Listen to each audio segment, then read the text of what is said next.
ಅಮೋಘ್ ವಾರ್ತೆಗೆ ಸ್ವಾಗತ. ನಾನು ರಮ್ಯಾ. ರಾಷ್ಟ್ರೀಯ ಅಪರಾಧ ತಡೆ ಮತ್ತು ಮಾನವ ಹಕ್ಕು ಸಂಸ್ಥೆ ವತಿಯಿಂದ ತುಮಕೂರು ಜಿಲ್ಲಾ ಆಸ್ಪತ್ರೆಗೆ ಭೇಟಿ ನೀಡಿ ರೋಗಿಗಳ ಕುಂದುಕೊರತೆಗಳನ್ನು ಆಲಿಸಲಾಯಿತು. ತುಮಕೂರು ಜಿಲ್ಲಾ ಆಸ್ಪತ್ರೆಗೆ ಭೇಟಿ ನೀಡಿ ರಾಷ್ಟ್ರೀಯ ಅಪರಾಧ ತಡೆ ಮತ್ತು ಮಾನವ ಹಕ್ಕು ಸಂಸ್ಥೆ ರೋಗಿಗಳ ಕುಂದುಕೊರತೆಗಳನ್ನು ಆಲಿಸಿದರು. ಸಮಸ್ಯೆ ಪರಿಹರಿಸುವ ಬಗ್ಗೆ ಆರೋಗ್ಯಾಧಿಕಾರಿಗಳೊಂದಿಗೆ ಚರ್ಚಿಸಲಾಯಿತು. ಈ ವೇಳೆ ರಾಷ್ಟ್ರೀಯ ಫೌಂಡರ್ ಚೇರ್ಮನ್ರಾದ ಎಂಆರ್ ಜಾನ್ ಸಾಮಿಯಲ್ ಖಿಮ್, ರಾಷ್ಟ್ರೀಯ ಉಪಾಧ್ಯಕ್ಷರಾದ ಮಣಿಕಂದನ್, ರಾಜ್ಯಾಧ್ಯಕ್ಷರಾದ ಸೋಮಣ್ಣ, ರಾಜ್ಯ ಮಹಿಳಾ ಅಧ್ಯಕ್ಷರಾದ ಭಾಗ್ಯಮ್ಮ ಹಾಗೂ ಮಾನವ ಹಕ್ಕು ಕಾರ್ಯಕರ್ತರು ಭಾಗಿಯಾಗಿದ್ದರು. News desk Amogh TV Tumakuru.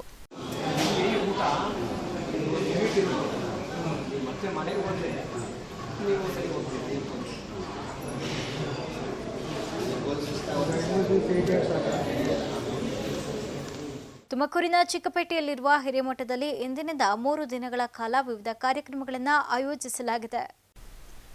ಹಿರೇಮಠದ ಕರ್ತೃ ಶ್ರೀ ಮಲ್ಲಿಕಾರ್ಜುನ ಮಹಾಸ್ವಾಮೀಜಿಯ ಪುನಃ ಪ್ರಾಣ ಪ್ರತಿಷ್ಠಾಪನೆ, ಹಿರೇಮಠದಲ್ಲಿ ನಿರ್ಮಾಣಗೊಂಡಿರುವ ವಿದ್ಯಾರ್ಥಿ ವಸತಿ ನಿಲಯ ಮತ್ತು ದಾಸೋಹ ಭವನದ ಉದ್ಘಾಟನಾ ಕಾರ್ಯಕ್ರಮವನ್ನು ಹಮ್ಮಿಕೊಳ್ಳಲಾಗಿದೆ ಎಂದು ಹಿರೇಮಠಾಧ್ಯಕ್ಷರಾದ ಡಾ ಶ್ರೀ ಶಿವಾನಂದ ಶಿವಾಚಾರ್ಯ ಮಹಾಸ್ವಾಮೀಜಿಗಳು ಸಭೆಯಲ್ಲಿ ತಿಳಿಸಿದರು.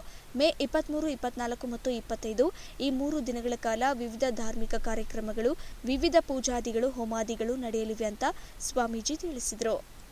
ಮುಂದೆ ಸಭೆಗಳು ಸ್ಟಾರ್ಟ್ ಆಗುವಾಗ ಒಳ್ಳೆ ಗೌರಿ ಇದ್ದಾಗಿರ್ತಾರೆ, ಮುಂದೆ ಅದೆಲ್ಲನೂ ನೋಡಿ. ಹೀಗಾಗಿ ನಾನು ಕಾರ್ಯಕ್ರಮಕ್ಕೆ ಆದ್ಯತೆ ಕೊಡೋದಿಲ್ಲ. ಮುಖ್ಯವಾಗಿ ಇದು ಬಂದು ಜನ ನೋಡಲಿ, ಅನೇಕ ಸ್ವಾಮೀಜಿಗಳು ಕರೆದಿ ಅವರೆಲ್ಲ ಬಂದು ಇದನ್ನು ನೋಡಿ ಅವರು ಆಶೀರ್ವಾದ ಮಾಡಿ ಭಕ್ತಾದಿಗಳು ಬಂದು ದರ್ಶನ ತಗೊಳ್ಳಿ.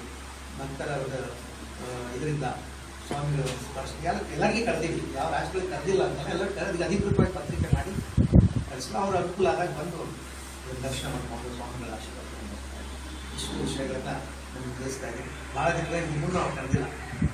ಮನೆಯಿಂದ ಕಾಣೆಯಾಗಿದ್ದ ಪುಟ್ಟ ಬಾಲಕಿ ಘಟಪ್ರಭಾ ಎಡದಂಡೆ ಕಾಲುವೆಯಲ್ಲಿ ಶವವಾಗಿ ಪತ್ತೆಯಾಗಿರುವ ಘಟನೆ ರಾಯಬಾಗ ತಾಲೂಕಿನ ನಿಪನಾಳ ಗ್ರಾಮದಲ್ಲಿ ನಡೆದಿದೆ. ಮೇ 19ರಂದು ಸಂಜೆ 7:30ಕ್ಕೆ 5 ವರ್ಷದ ಬಾಲಕಿ ನಿಷ್ಕಶ್ಮಿ ಮಡಿವಾಳ ನಾಪತ್ತೆಯಾಗಿದ್ಲು. ಬಾಲಕಿಯ ತಂದೆ ರಾಯಬಾಗ ಪೊಲೀಸ್ ಠಾಣೆಯಲ್ಲಿ ಕಾಣೆಯಾಗಿದ್ದ ಬಗ್ಗೆ ದೂರು ಸಲ್ಲಿಸಿದ್ರು. ದೂರು ದಾಖಲಿಸಿಕೊಂಡ ಪೊಲೀಸ್ ಅಧಿಕಾರಿಗಳು ತನಿಖೆ ಕೈಗೊಂಡು ವಿಚಾರಣೆ ಮಾಡುವ ವೇಳೆ ಬಾಲಕಿಯ ತಂದೆಯ ಅಣ್ಣನ ಮಗನಾದ ರಾಜು ಜೊತೆಗೆ ಹಿಂಬಾಲಿಸಿಕೊಂಡು ಹೋಗುವ ದೃಶ್ಯಾವಳಿ ಸಿಸಿಟಿವಿಯಲ್ಲಿ ಸೆರೆಯಾಗಿವೆ. ಪೊಲೀಸರ ತನಿಖೆ ವೇಳೆಯಲ್ಲಿ ಬಾಲಕಿಯನ್ನ ಘಟಪ್ರಭಾ ಎಡದಂಡೆ ಕಾಲುವೆ ಕೆನಾಲ್ಗೆ ಕರೆದುಕೊಂಡು ಹೋಗಿದ್ದೆ, ಅಷ್ಟರಲ್ಲಿ ಅವಳೇ ಕೆನಾಲ್ಗೆ ಜಿಗಿದಳು ಎಂದು ಸುಳ್ಳು ಕತೆ ಕಟ್ಟಿ ಪೊಲೀಸರ ದಾರಿ ತಪ್ಪಿಸಿದ್ದಾನೆ. ಬಾಲಕಿಯ ಮೃತದೇಹ ಕಂಡು ಕುಟುಂಬದ ಆಕ್ರಂದನ ಮುಗಿಲು ಮುಟ್ಟಿದೆ. Mahadeva Kamble, Amogh TV, Raybag. Kolar Chikkaballapur DCC bank ಚುನಾವಣೆ ಹಿನ್ನೆಲೆ ಮತ್ತೊಮ್ಮೆ ಜಿಲ್ಲೆಯ ಕಾಂಗ್ರೆಸ್ ಶಾಸಕರ ಮುನಿಸು ಬಹಿರಂಗಗೊಂಡಿದೆ. ಎಲ್ಲರನ್ನ ವಿಶ್ವಾಸಕ್ಕೆ ತೆಗೆದುಕೊಂಡೇ ಅಭ್ಯರ್ಥಿಗಳನ್ನ ಕಣಕ್ಕೆ ಇಳಿಸಲಾಗಿದೆ ಎಂಬ ಎಂಎಲ್ಸಿ ಅನಿಲ್ ಕುಮಾರ್ ಹಾಗೂ ಶಾಸಕ ಕೆವೈ ನಂಜೇಗೌಡ ಹೇಳಿಕೆಗೆ ತಿರುಗೇಟು ನೀಡಿರುವ ಬಂಗಾರಪೇಟೆ ಕಾಂಗ್ರೆಸ್ ಶಾಸಕ ಎನ್ಎಸ್ ನಾರಾಯಣಸ್ವಾಮಿ, ಡಿಸಿಸಿ ಬ್ಯಾಂಕ್ ಹಾಗೂ ಕೊಮುಲ್ ಚುನಾವಣೆ ಸಂಬಂಧ ಯಾವುದೇ ನಿರ್ಧಾರದಲ್ಲೂ ಕೆಜಿಎಫ್ ಶಾಸಕಿ ರೂಪಾ ಶಶಿಧರ್ ಹಾಗೂ ನನ್ನನ್ನ ಪರಿಗಣಿಸಿಲ್ಲ, ಯಾವುದೇ ಸಭೆಗೂ ಕರೆದಿಲ್ಲ. ಖಾಸಗಿ ಹೋಟೆಲ್ನಲ್ಲಿ ಮಾಜಿ ಸ್ಪೀಕರ್ ರಮೇಶ್ ಕುಮಾರ್ ನೇತೃತ್ವದಲ್ಲಿ ಸಭೆ ನಡೆಸಿ ಎಲ್ಲಾ ತೀರ್ಮಾನ ಕೈಗೊಂಡಿದ್ದಾರೆ. ಹಾಲು ಉತ್ಪಾದಕರ ಸಹಕಾರ ಸಂಘಗಳಿಗೆ ಕೇವಲ ಒಂದು ಸಮಾಜದ ರೈತರು ಹಾಲು ಹಾಕುವುದಿಲ್ಲ, ಎಲ್ಲಾ ಸಮಾಜದವರು ಹಾಲು ಪೂರೈಕೆ ಮಾಡ್ತಾರೆ. ಇದರ ಮೂಲ ಉದ್ದೇಶ ಅನ್ಯ ಜಾತಿಯವರು ಚುನಾವಣೆಯ ಮೂಲಕ ಆಡಳಿತ ಮಂಡಳಿ ಪ್ರವೇಶ ಮಾಡದಂತೆ ತಡೆ ಹಿಡಿಯುವುದು ಎಂದು ಕಿಡಿಕಾರಿದ್ದಾರೆ. ಹರ್ಷವರ್ಧನ್, ಅಮೋಘ್ ಟಿವಿ, ಕೋಲಾರ. ನಮ್ಮಿಬ್ಬರನ್ನ ಯಾವುದೇ ಕಾರಣಕ್ಕೆ ಅಧಿಕಾರಿಗಳಾಗಲಿ, ಆಡಳಿತಾಧಿಕಾರಿ ಆಗಲಿ, ಕೋಚಿಮನ್ನ MD ಆಗಲಿ ಮತ್ತು ಹಿಂದೆ ಅಧ್ಯಕ್ಷ ಆಗಿದ್ದಂತ ನಂಜೇಗೌಡರಾಗಲಿ ನಮ್ಮನ್ನು ಗಮನಕ್ಕೂ ತಗೊಂಡಿಲ್ಲ, ನಮಗೆ ಮಾಹಿತಿ ಕೊಟ್ಟಿಲ್ಲ. ಅವರೇನು ಮತಗೇಳಿಕೆ ನಾನು ಕೂಡ ನೋಡಿದೆ ಮೊನ್ನೆ. ಸನ್ಮಾನ್ಯ ಅನಿಲ್ ಕುಮಾರ್ ಅವರು ಹೇಳಿದ್ದಾರೆ, ನಾವೆಲ್ಲರನ್ನೂ ಕೂಡ ವಿಶ್ವಾಸ ತಗೊಂಡಿದ್ದೀವಿ ಅಂತ. ಅದರ ಶುದ್ಧ ಸುಳ್ಳು. ಅವರು ಯಾರನ್ನೂ ವಿಶ್ವಾಸ ತಗೊಂಡಿಲ್ಲ.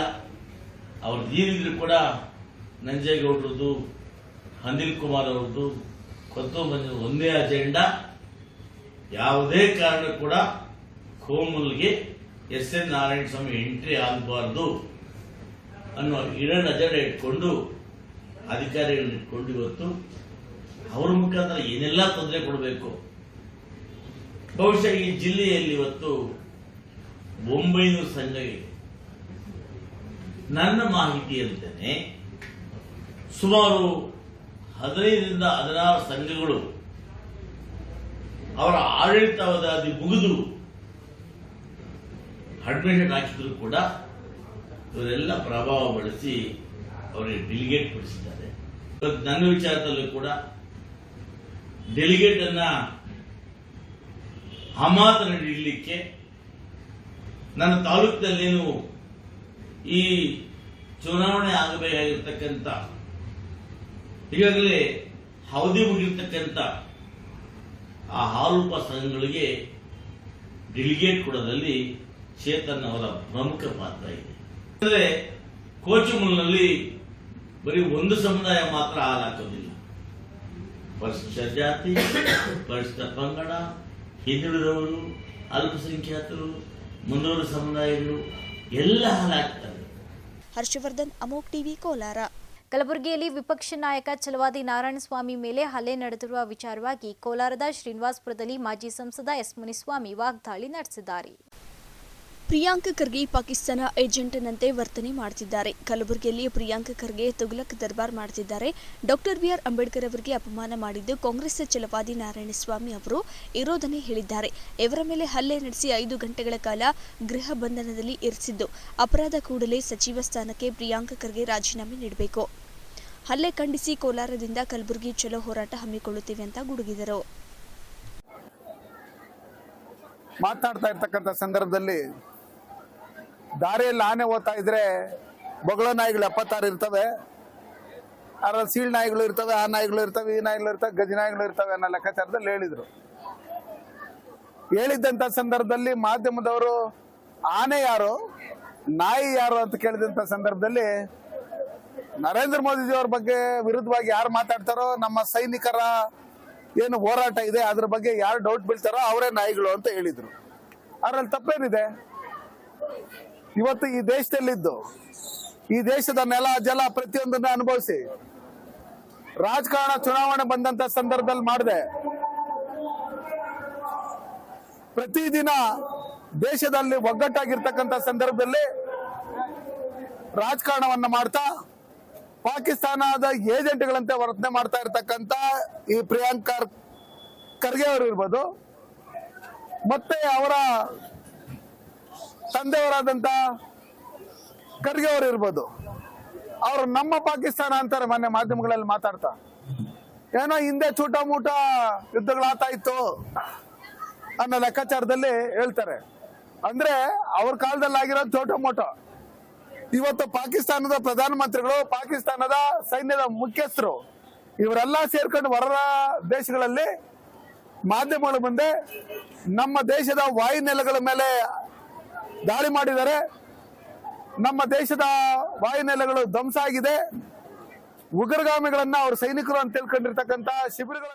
ಗುಬ್ಬಿ ತಾಲೂಕಿನ ನಿಟ್ಟೂರು ಹೋಬಳಿಯ ಹಂಡನಹಳ್ಳಿ ಗ್ರಾಮದಲ್ಲಿ ಯಲ್ಲಾಪುರ ಗೇಟ್ನಿಂದ ಹರದಗೆರೆವರೆಗೂ ಸುಮಾರು 31 ಕೋಟಿ ರುಗಳ ಸಿಸಿ ರಸ್ತೆ ಅಭಿವೃದ್ಧಿ ಕಾಮಗಾರಿಗೆ ಶಾಸಕ ಎಸ್ಆರ್ ಶ್ರೀನಿವಾಸ್ ಗುದ್ದಲಿ ಪೂಜೆಯನ್ನ ನೆರವೇರಿಸಿದ್ದಾರೆ. ಕೇಂದ್ರ ಸರ್ಕಾರವು ವಿರೋಧ ಪಕ್ಷಗಳನ್ನು ಗುರಿಯಾಗಿಟ್ಟುಕೊಂಡು ಇಡೀ ದಾಳಿ ನಡೆಸುತ್ತಿದೆ. ಇಡೀ ದಾಳಿಗಳು ರಾಜಕೀಯ ಪ್ರೇರೇಪಿತವಾಗಿದ್ದು, ಕೇಂದ್ರ ಸರ್ಕಾರವು ಸಂವಿಧಾನದ ಮೌಲ್ಯಗಳನ್ನು ಅಳವಡಿಸಿಕೊಂಡು ಪ್ರಜಾಪ್ರಭುತ್ವದ ಸ್ವಾಸ್ಥ್ಯ ಕಾಯಬೇಕು. ತಾಲೂಕಿನಲ್ಲಿ ಪ್ರಾಣಿ ಬೇಟೆಯಾಡುತ್ತಿರುವ ಸಂಖ್ಯೆ ಹೆಚ್ಚಳವಾಗಿದ್ದು, ಅರಣ್ಯ ಇಲಾಖೆ ಅಧಿಕಾರಿಗಳು ಈಗಾಗಲೇ ಅಪರಾಧಿಗಳ ಮೇಲೆ ಸೂಕ್ತ ಕಾನೂನು ಕ್ರಮ ಕೈಗೊಂಡಿದ್ದಾರೆ. ನಾಗರಿಕರೆಲ್ಲರೂ ಅರಣ್ಯ ಸಂಪತ್ತು ಮತ್ತು ವನ್ಯಜೀವಿಗಳನ್ನು ಸಂರಕ್ಷಿಸುವ ನಿಟ್ಟಿನಲ್ಲಿ ಕಾರ್ಯಪ್ರವೃತ್ತರಾಗಬೇಕು. ನಾನು ಸಚಿವ ಸ್ಥಾನಕ್ಕೆ ಎಂದು ಆಸೆಪಟ್ಟವನಲ್ಲ. ಸರ್ಕಾರವು ನೀಡುವ ಜವಾಬ್ದಾರಿಯನ್ನ ಸಂವಿಧಾನದ ಚೌಕಟ್ಟಿನಲ್ಲಿ ಕಾರ್ಯನಿರ್ವಹಿಸುತ್ತೇನೆ ಅಂತ ತಿಳಿಸಿದರು. ನಾನು ಪೇಪರ್ ಓದಿದೆ ಅಷ್ಟೇ. ಅವ್ರು ಇಲ್ಲದೆ ಒಂದ್ಸರಿ ಆಗಿತ್ತು, ಅದಕ್ಕೂ ಅದು ಮುಂದುವರೆದ ಭಾಗ ಮಾಡ್ತಾ ಇದ್ದಾರೆ, ಗೊತ್ತಿಲ್ಲ. ಈ ದೇಶದಲ್ಲಿ ಇಡೀ ರೈಡ್ ಮಾಡ್ತಾ ಇರೋದೇ ವಿರೋಧ ಪಕ್ಷದಲ್ಲಿ ಯಾರು ಅವ್ರ ಮೇಲೆ ಮಾಡ್ತಾ ಇದ್ದಾರೆ. ಅದ್ರಾಗೇನು ರಾಜಕೀಯ ದೇಶದಿಂದಲೇ ಮಾಡ್ತಾ ಇರ್ತಾರೆ. ಅದನ್ನು ಇದು ನಿರಂತರವಾಗಿ ಮಾಡ್ತಾ ಬಂದಿದ್ದಾರೆ. ಹೀಗೆ ಹೊಸದಾಗಿ ಏನು ಮಾಡ್ತಾ ಇದ್ದಾರೆ, ಅವ್ರು ನಿರಂತರವಾಗಿ ಕೆಲಸ ಮಾಡ್ತಾರೆ. ಬರೀ ಇಳಿಯಾಗಿರುವಾಗ ಎಲ್ಲೋ ಕಡೆ ಚಿನ್ನದ ಕೇಸಲ್ಲಿ ಪರಮೇಶ್ವರ ಸುತ್ತು ಫೈನ್ ಅದು ಗೊತ್ತಿಲ್ಲ. ಅದು ನೀವು ಪೇಪರ್ ಟಿವಿಯನ್ನು ಮಾಡ್ಬೋದು ಅಷ್ಟೇ. ನಮ್ಗೆ ಅದ್ರ ಬಗ್ಗೆ ಏನು ಐಡಿಯಾ ಇಲ್ಲ. ನೀವು ಯಾರನ್ನ ಎಲ್ಲೆಲ್ಲಿ ಬೇಕಾದ್ರೆ ತಗೊಳಾಕ್ಬಿಡ್ತೀರಾ. ಇನ್ನು ಈ ಸಂದರ್ಭದಲ್ಲಿ ಪಿಎಲ್ಡಿ ಬ್ಯಾಂಕ್ ಅಧ್ಯಕ್ಷ ಪರಮಶಿವಯ್ಯ, ದೊಡ್ಡಗುಣಿ ಪಿಡಿಒ ರಂಗರಾಜು, ಗುತ್ತಿಗೆದಾರ ಸತೀಶ್, ಅದಲಗೆರೆ ಈಶ್ವರಯ್ಯ ಸೇರಿದಂತೆ ಗ್ರಾಮಸ್ಥರು ಇದ್ದರು. ರಂಗನಾಥ್, ಅಮೋಕ್ ಟಿವಿ, ಗುಬ್ಬಿ. ಚಿಂತಾಮಣಿಯಲ್ಲಿ ಅಂಬೇಡ್ಕರ್ ಪ್ರತಿಮೆ ತೆರವು ಹಿನ್ನೆಲೆಯಲ್ಲಿ ತಾಲೂಕು ಆಡಳಿತ ಹಾಗೂ ಜಿಲ್ಲಾ ಆಡಳಿತದ ವಿರುದ್ಧ ದಲಿತ ಪರ ಸಂಘಟನೆಗಳ ಮುಖಂಡರು ಮಾಡಿದ ಚಿಂತಾಮಣಿ ಬಂದ್ ಬಹುತೇಕ ಯಶಸ್ವಿಯಾಗಿದೆ. ಪ್ರತಿಭಟನಾಕಾರರು ಉನ್ನತ ಶಿಕ್ಷಣ ಸಚಿವರು ಹಾಗೂ ಚಿಕ್ಕಬಳ್ಳಾಪುರ ಜಿಲ್ಲಾ ಉಸ್ತುವಾರಿ ಸಚಿವರಾದ ಎಂಸಿ ಸುಧಾಕರ್ ವಿರುದ್ಧ ತೀವ್ರ ಆಕ್ರೋಶ ವ್ಯಕ್ತಪಡಿಸಿ ಸಚಿವರ ವಿರುದ್ಧ ಘೋಷಣೆಗಳನ್ನು ಕೂಗುತ್ತಾ ಪೊಲೀಸ್ ವಾಹನಗಳನ್ನು ತಡೆದು ನಿಲ್ಲಿಸಿ ಪ್ರತಿಭಟನೆ ನಡೆಸಿದರು. ಈ ವೇಳೆ ನಗರದ ಬಹುತೇಕ ಅಂಗಡಿ ಮುಂಗಟ್ಟುಗಳು ಮುಚ್ಚಿದ್ದು ಬಂದ್ಗೆ ಉತ್ತಮ ಪ್ರತಿಕ್ರಿಯೆ ವ್ಯಕ್ತವಾಗಿದೆ. ಸರ್ಕಾರಿ ಕಚೇರಿಗಳು ಎಂದಿನಂತೆ ಕಾರ್ಯನಿರ್ವಹಿಸಿದ್ದರೂ ಸಾರ್ವಜನಿಕರು ಇಲ್ಲದೆ ಖಾಲಿಯಾಗಿದ್ವು. ಜೆಡಿಎಸ್ ಹಾಗೂ ಬಿಜೆಪಿ ಪಕ್ಷದ ಕಾರ್ಯಕರ್ತರು ಸಹ ಪ್ರತಿಭಟನೆಯಲ್ಲಿ ಪಾಲ್ಗೊಂಡು ದಲಿತ ಪರ ಸಂಘಟನೆಗಳ ಹೋರಾಟಕ್ಕೆ ಬೆಂಬಲ ಸೂಚಿಸಿದರು. ಈ ವೇಳೆ ಯಾವುದೇ ಅಹಿತಕರ ಘಟನೆಗಳು ನಡೆಯದಂತೆ ತಾಲೂಕು ಆಡಳಿತ ಸೂಕ್ತ ಪೊಲೀಸ್ ಬಂದೋಬಸ್ತ್ ಏರ್ಪಡಿಸಲಾಗಿತ್ತು.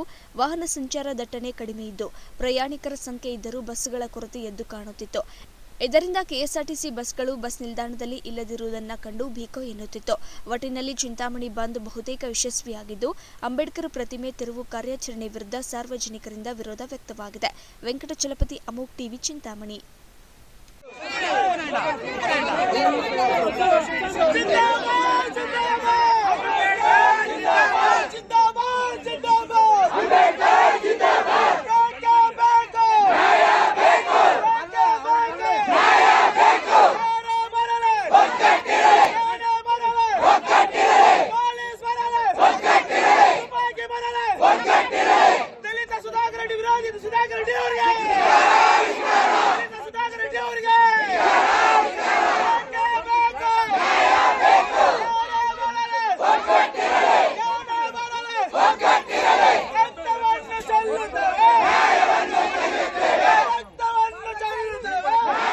ಆನೇಕಲ್ ತಾಲೂಕಿನ ಚಂದಾಪುರದ ಎಸ್ಬಿಐ ಬ್ಯಾಂಕ್ ಮ್ಯಾನೇಜರ್ ಕನ್ನಡ ವಿರೋಧಿ ವರ್ತನೆಯ ವಿರುದ್ಧ ಚಾಮರಾಜನಗರ ಜಿಲ್ಲೆಯ ಕೊಳ್ಳೇಗಾಲದಲ್ಲಿ ಕರವೇ ಕಾರ್ಯಕರ್ತರಿಂದ ತೀವ್ರ ಖಂಡನೆ ವ್ಯಕ್ತವಾಗಿದೆ.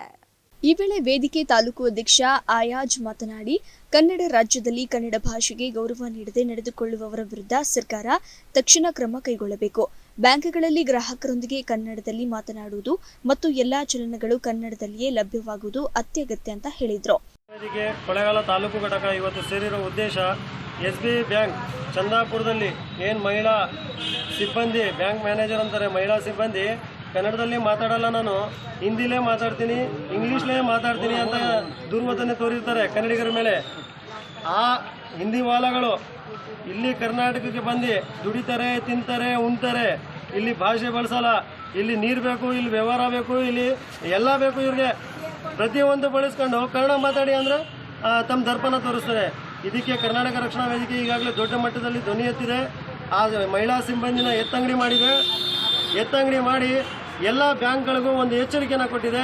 ನೀವು ಬಂದಿದ್ದೀರಾ, ಇಲ್ಲಿನ ಅನ್ನ ತಿಂತೀರಾ, ಇಲ್ಲಿನ ನೀರು ಕುಡಿತೀರಾ, ಇಲ್ಲಿ ಬಂದ ಮೇಲೆ ನೀವು ಕನ್ನಡಿಗರಿಗೆ ಕನ್ನಡದಲ್ಲೇ ವ್ಯವಹರಿಸಬೇಕು, ಕನ್ನಡದಲ್ಲೇ ಮಾತಾಡಬೇಕು, ಕನ್ನಡದಲ್ಲೇ ಚಲನ್ ಬರಿಬೇಕು, ಕನ್ನಡಿಗರು ಬಂದಾಗ ಸೌಜನ್ಯತೆಯಿಂದ ವರ್ತಿಸಬೇಕು ಅಂತ ಹೇಳ್ಬಿಟ್ಟು ಕೊಳ್ಳೇಗಾಲದಲ್ಲಿ ಇರೋ ಎಲ್ಲ ಬ್ಯಾಂಕ್ಗಳಿಗೂ ಕರ್ನಾಟಕ ರಕ್ಷಣಾ ವೇದಿಕೆ ಎಚ್ಚರಿಕೆ ಕೊಡೋ ಮುಖಾಂತರ ಇವತ್ತು ನಾವು SBI ಬ್ಯಾಂಕ್ ಬಂದಿದ್ದೀವಿ.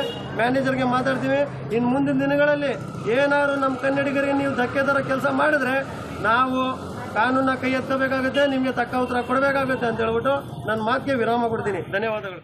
ಇನ್ನು ಸಭೆಯಲ್ಲಿ ಗೌರವಾಧ್ಯಕ್ಷ ಇದ್ರಿಶ್ ಪಾಷಾ, ನಿಶಾರ್ ಅಹಮದ್, ಉಪಾಧ್ಯಕ್ಷರಾದ ಕುಮಾರ್, ಮಹೇಂದ್ರ, ಮೂರ್ತಿ, ಮಹಿಳಾ ಘಟಕ ಅಧ್ಯಕ್ಷರಾದ ರಾಜೇಶ್ವರಿ ಇತರರು ಉಪಸ್ಥಿತರಿದ್ದರು. ಇದೆಷ್ಟೇ ಇವರೆಗಿನ ಸುದ್ದಿಗಳು. ಮತ್ತಷ್ಟು ಸುದ್ದಿಗಾಗಿ ನೋಡ್ತಾ ಇರಿ ಅಮೋಕ್ ಟಿವಿ. ಎಂದೆಂದಿಗೂ ನಿಮ್ಮೊಂದಿಗೆ.